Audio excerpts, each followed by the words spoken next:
Isang tricycle driver sa Aguilar, Pangasinan ang hinahangaan dahil sa pagiging matapat. Ibinalik niya sa may-ari ang natagpuan niyang bag na naglalaman ng mahigit 100,000 piso.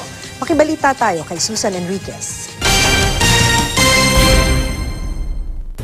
Hinahangaan ng katapatan ng tricycle driver na si Ruel Prado ng Aguilar, Pangasinan. Namamasada raw si Ruel nang mapansin ang isang itim na bag sa kalsada. Pinulot niya ito at nadiskubring may laman na 167,000 pesos na cash.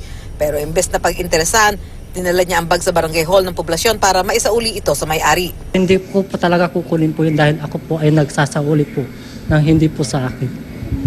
Mayroon man laman po o wala, ibabalik ko po. Natukoy ng barangay council ang may-ari dahil sa mga dokumentong nasa loob ng bag.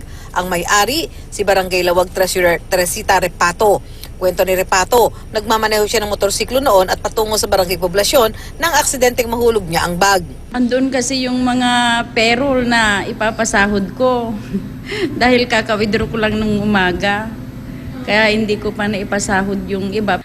Napawi raw ang kanyang pangamba dahil hindi niya lubos akalaing maibabalik pa ang bag at kumpleto pa ang lamang pera. Malaking pasalamat ko sa kanya dahil kung hindi siya, baka wala na talaga. Pang-apat pala na nakapulot siya tas binabalik. Kaya laking pasalamat ko sa kanya. Ang pinaghirapan ng isang pera na pinagpagutang ng isang tao na hindi naman po sa'yo. Kaya mas masarap pa pong kumain pag pinagpawisan mo.